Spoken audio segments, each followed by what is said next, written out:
Hello, I'm Lisa Campion, and this is the Miracle of Healing on Empower Radio, where conscious people come together to explore the world of healing and heal the planet, one person at a time. So, wow, what do we do? How do we stay spiritual during crazy times? And maybe you're a person that's like me, where you might feel torn between staying informed and staying sane. Maybe you feel too stressed out to meditate or too anxious to roll out your yoga mat and do some yoga. But the truth is the world gets more and more chaotic and confounding. We need spiritual practice more than ever. And our souls need deep sustenance. So thankfully, we have people like spiritual teacher and author Philip Goldberg, who writes incredible books like Spiritual Practice for Crazy Times. And I'm super happy to have him on the call today to talk about how we can maintain our peace and poise in our spiritual nature even now. So welcome so much, Phil. Thank you for being here today. Good to be with you, Lisa. So I think it's incredible that you wrote this book before the pandemic. Can you tell us a little bit about how that even Yeah. happened? I, Ever since the book came out, everybody's praising me for my fabulous timing. Uh, but the truth is, I wrote it last year in 2019. I started in the spring. It was done by the end, before the end of the year, and and I wrote it because it may be seen tame by comparison, but things were pretty crazy even then. There was all kinds of stuff going on, and people were feeling overwhelmed, afraid, angry, torn, confused. Families were being, split apart by political factions, and a lot of people were having the kind of distress you alluded to, trying to stay sane and also be well informed. And I kept hearing people I know and people I would run into, because I have a podcast, I speak to people all the time. And a lot of people were sort of neglecting the spiritual practices that usually sustained them, or that they knew they should be doing, because of, they were, for various reasons that amounted to the wrong reasons. And so I wrote the book to argue. Actually, I wrote an article arguing that these are the kinds of times we need spiritual practices more than ever, for self-protection, for refuge, to connect with the source of inner peace within us, what I call the sanctuary within us, and as a platform for being in the world more effectively, with more calmness and stability. That it's not an escape mechanism. Spiritual practice can also be a foundation for taking on the problems and challenges of the world. So I wrote this article, and then my publisher said, maybe there's a book in it, and I began work, and here we are. And when we established the publication date, we thought, well, late summer, early fall of 2020 will be a good time, because the election will be heating up and things might be even a little more crazy. And then the pandemic hit while the book was in production and everything. And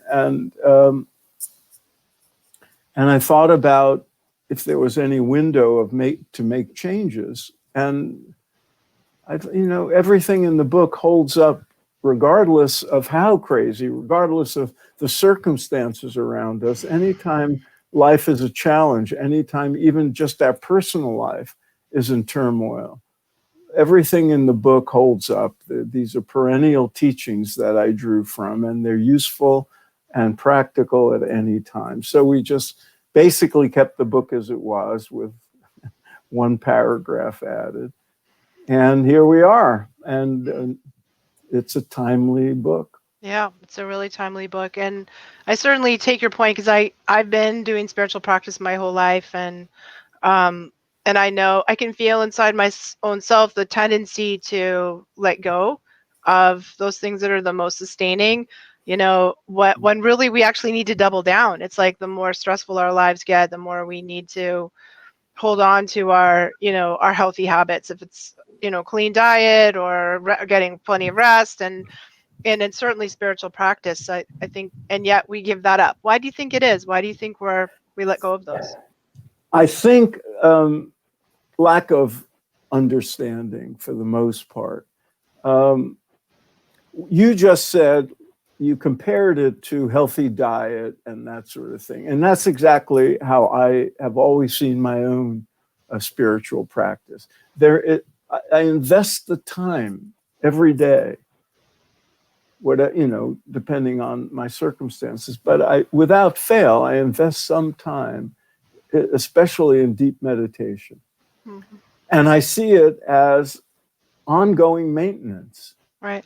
It's a necessity of life. I compare it to showering and brushing your teeth and making sure you eat well and exercise. We do these things on a routine basis because we've experienced and we've heard from authoritative sources that these things are good for our health. Mm-hmm. And they're good for our mental health and our physical health and also our spiritual sustenance. And so I see my practice is in the same way. Unfortunately, a lot of people see spiritual practice as a luxury. Right. And the other misunderstanding is, I have to be in a certain frame of mind to do these things. And I compare that to thinking, you have to be clean before you shower. It's not like, I mean, showering when you're clean can be very good and refreshing, but it's especially important when you're not clean, when you're, grimy or dirty or sweaty. And similarly, you don't, eat a nutritious meal every once in a while. If you're smart, you eat them all the time. It's not like, well, I eat junk food, but every once in a while, I'll eat a good, healthy meal. Right. That's not a formula for sustenance. And there's some misunderstanding about that. Spiritual practices that are effective, that are well taught and received, will make you less agitated. You don't have to be less agitated in order to do them. And I think a lot of people take on spiritual practices willy-nilly, carelessly, without proper instruction. And so, it doesn't serve the purpose they think it will. So I'm a big advocate of doing things the right way, doing things that are taught in a proper way. So they work. I agree with you, especially with meditation. And for us Westerners, it's a very difficult thing to learn to sit still, to quiet the mind. It's not really part of our cultural temperament. Our collective consciousness struggles, I think, against the things that arise when we meditate. And so having really good instruction, having a process, a structure, a teacher, a group, and nowadays it can be as easy as an app on your phone. But I'm also a If big it's a fan. good app. If it's a good app, yeah, I'm also a fan of the more traditional. Like my parents were hippies, so they took me to transcendental meditation when I was 10, because I that's what probably know them. you probably do. I was made a teacher of transcendental meditation in Interesting. 1970. Oh my God. Okay, so I was 10 years old in 1974, and my parents took me because that's what you did when you were a hippie in 1974, is you did transcendental meditation. And I learned then, and I studied some very formal Zen Buddhism too, Zazen, actually when I was living in Japan.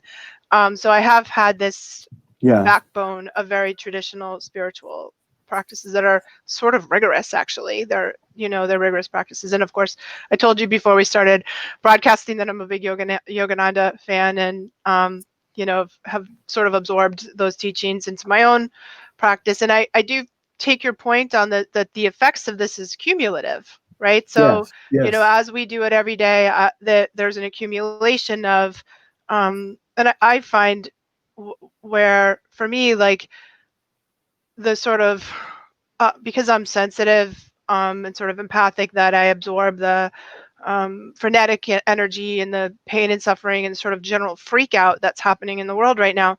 And if I'm not really diligent with my practice, then I can't quite clear that out of my system. So that's a lot of how it helps for me.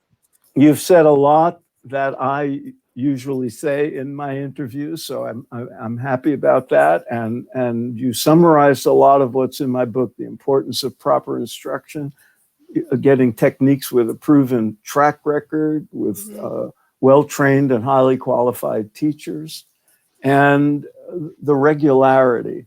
So a big part of my book is encouraging people to take on a regular spiritual practice, what the yogis call sadhana, a daily routine, because the results are cumulative. And this dipping into, the sanctuary of peace that's deep within us, you carry that out. I always compare it to soaking a sponge in water. And then when you take it out and leave it out, it doesn't get dry instantaneously. Some of it retains some of that moisture. And then you put it back in.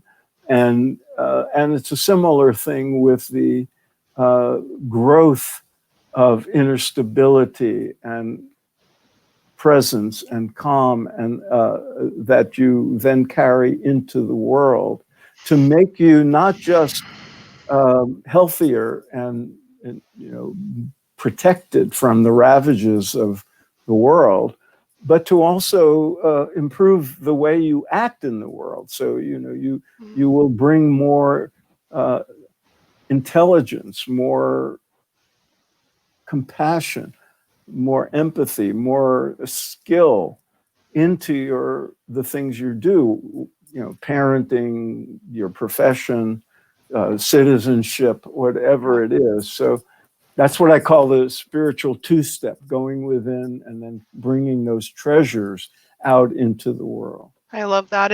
And for me, it's more imperative than ever, because I think I work as a healer, so I'm helping people, my contribution into the world is helping people find peace inside themselves. But I don't know if we were all meditating, if we were all finding that inner peace, if we were all really dedicated to our personal path towards enlightenment, if we all could suddenly do that, maybe that's our contribution. Not everybody has the wiring to be protesting or demonstrating. Some people really do, the sort of warrior types in the world, gain their sustenance from that. But maybe, do you think that I'm right? I mean, could we sort of meditate our way to peace in the world? Well, there's a lot to be said about that.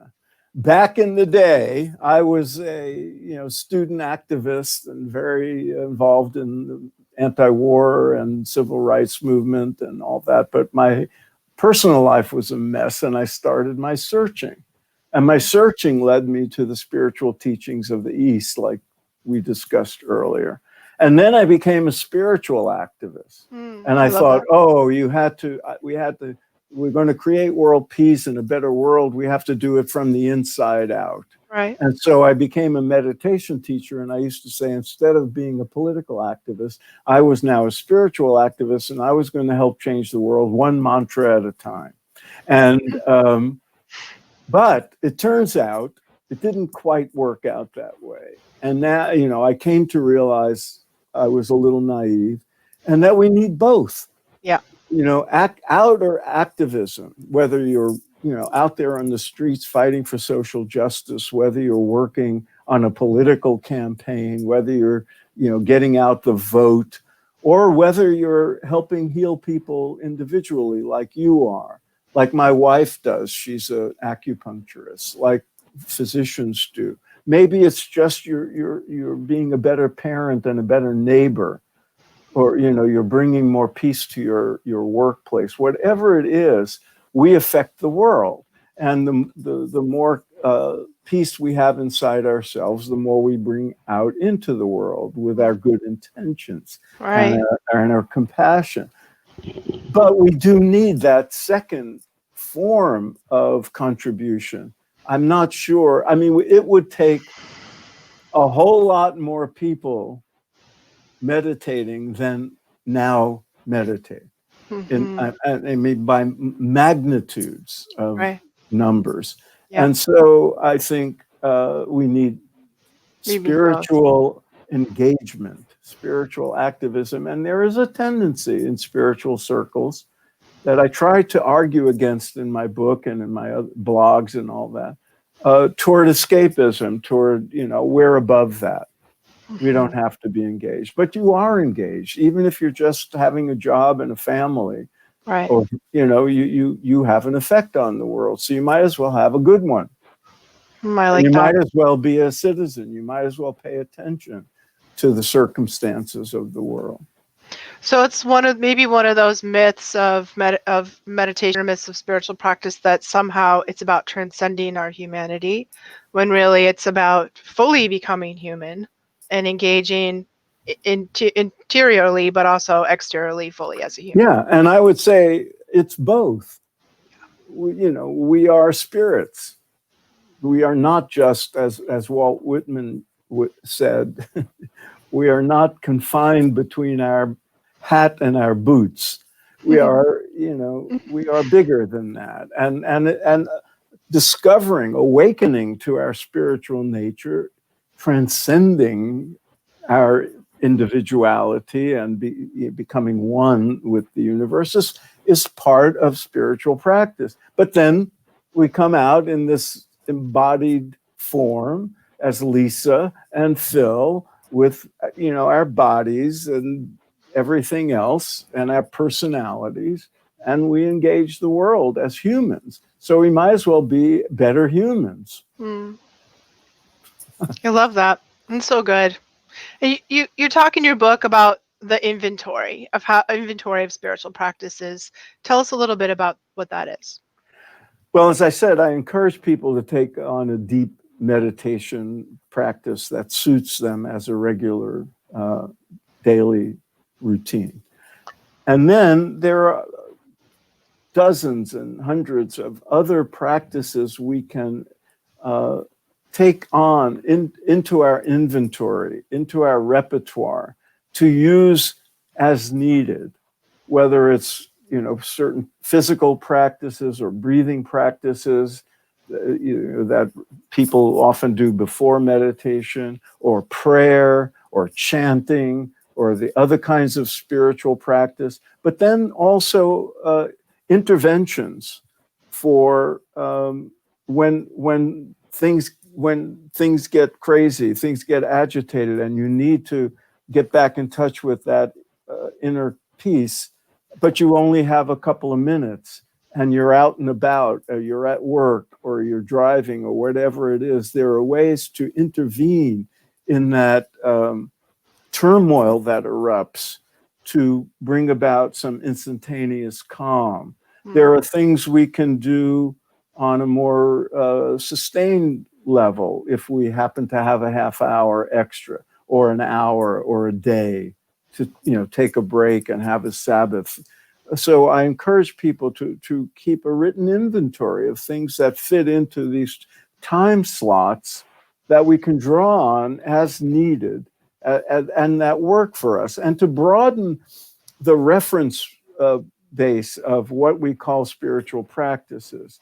I try to also, let people know that, listening to your favorite song, it may be a love song, it may be hip hop, it may be jazz, whatever it is. It doesn't have to be, a spiritual song.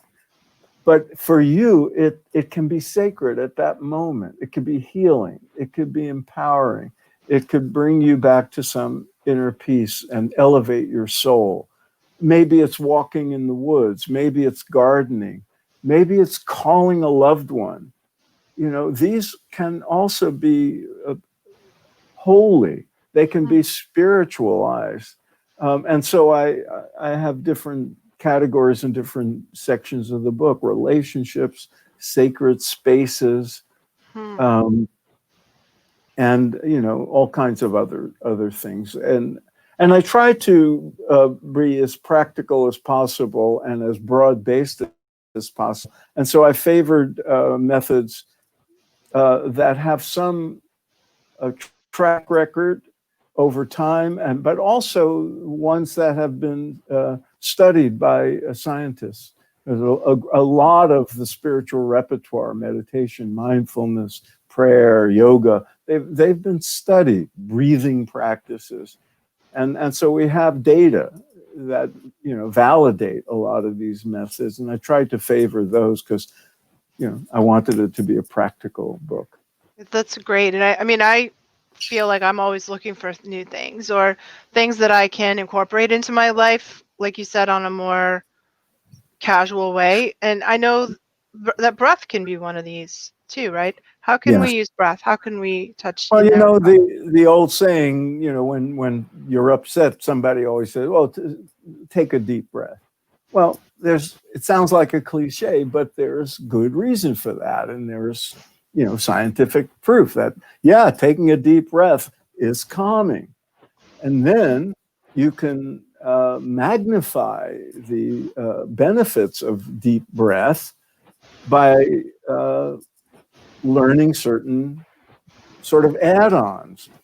Like if you breathe with the belly, what yogis call belly breath, or psychologists call abdominal breathing, by just extending the abdomen, you bring in more air, you bring in more oxygen.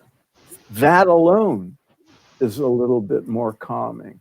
And then holding the breath for a few seconds, that too adds to it.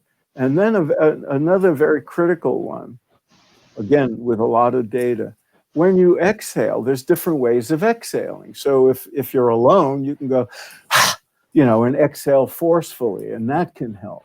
But if you just have to be inconspicuous, or you can breathe out and then keep exhaling beyond the point where you would normally stop and breathe in, pulling the abdomen in, extending the exhale.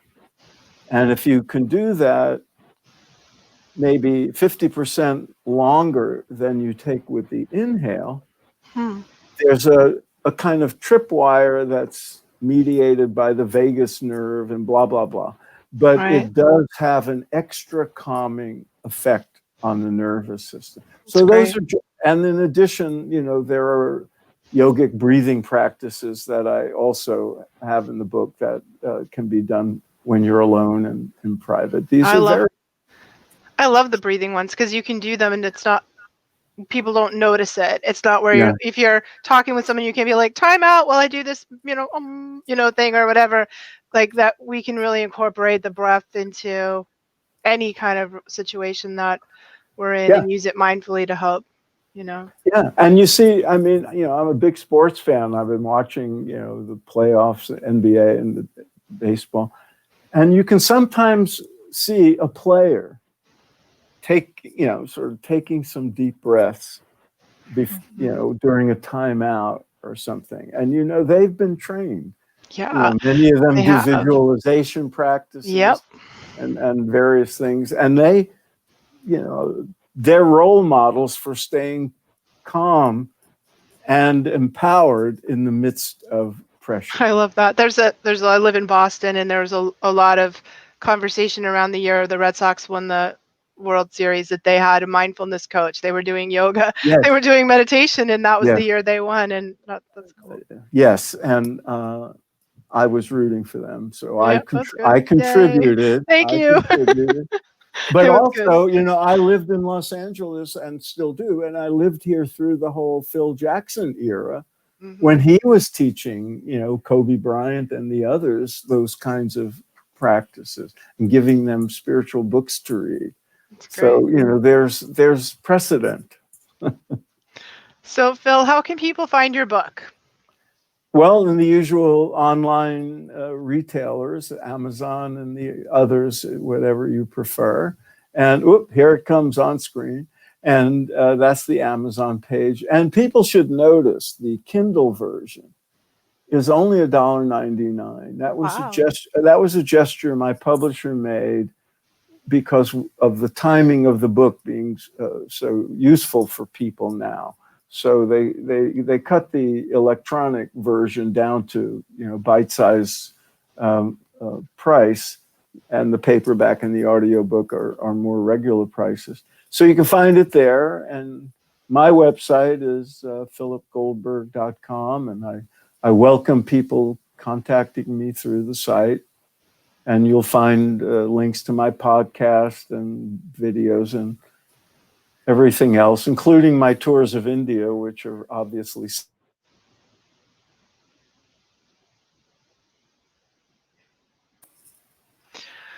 Well, thank you so much for joining us today, Phil, and thank you for writing this beautiful book. And there's I just want to honor the amazing synchronicity that that went into having it come out when it did, right when we needed more than ever, and we didn't even know that was going to happen. But it feels like there's some divine timing there. So thank you. Yeah, I must have been tuned in. You know, I think you I've were been writing books for many years, and I've never been this timely. So. Wow. Well, thank you. Thanks for sharing your wisdom with us today, and thank you for writing that beautiful book. I encourage everyone to run right out, and I really enjoyed it, and it's just what we need right now.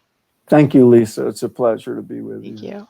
And thank all of you guys for joining us here today on The Miracle of Healing, where we are healing the planet 1% at a time right here on Empower Radio.